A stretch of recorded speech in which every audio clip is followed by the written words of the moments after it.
Hello everyone, I'm going to introduce myself. This is Juan, and this is the video that we could not watch in class, so I uploaded to share with you. Okay, so it begins. On October 4th, 1957, the world watched how the Soviet Union launched Sputnik, the world's first man-made satellite into space.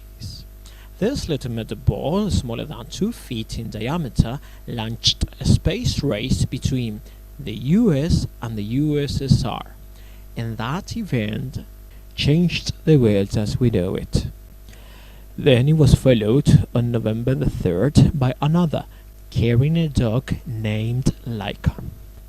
Then we knew that she died, but this information was revealed in 2002. Sputnik was not the first piece of human technology to enter space. Actually, it was the V-2 rocket used by Germany in missile attack against Allied cities as a last effort on the final years of the Second World War. Fortunately, it wasn't very effective. So at the end of the war, the US and the USSR captured this technology and the scientists that developed it, and they began using it on their own project. And by August 1957, the Soviet Union successfully tested the first intercontinental ballistic missile, the R-7, the same rocket that would be used to launch Sputnik 2 months later. So the scary thing about Sputnik was not that orbiting pole itself, but the fact that the same technology could be used to launch a nuclear war against any city. So, President Eisenhower ordered the Navy to speed up its own project and launch a satellite as soon as possible, because they wanted to show that, they had reached the same technology at that time.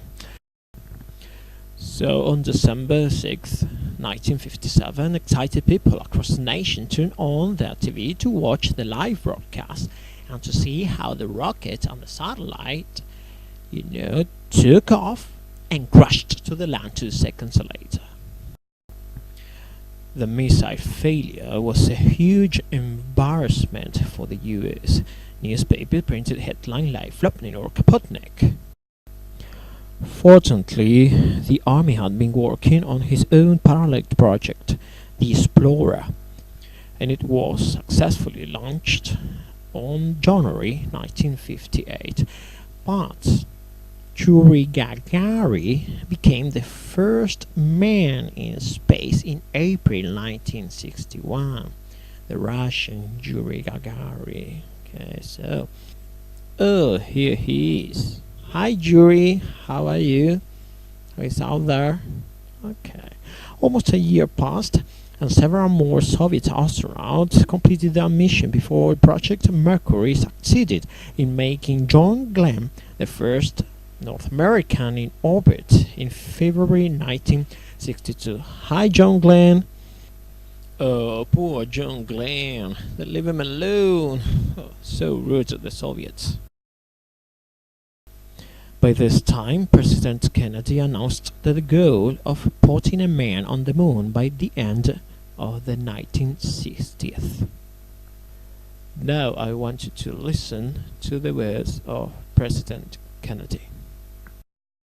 I believe that this nation should commit itself to achieving the goal before this decade is out of landing a man on the moon and returning him safely to the earth. They succeeded in this through the Apollo program, with Neil Armstrong taking his famous step on July 20th, 1969.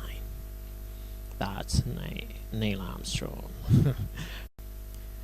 Improving relations negotiated by the Soviets and the US. President Nixon was there.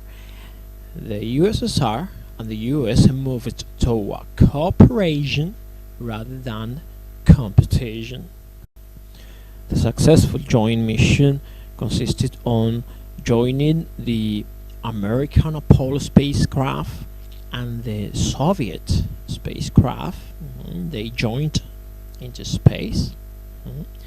Well, as you see here, then they shook hands and exchanged gifts. Okay, that event marked the end of the space race in 1975.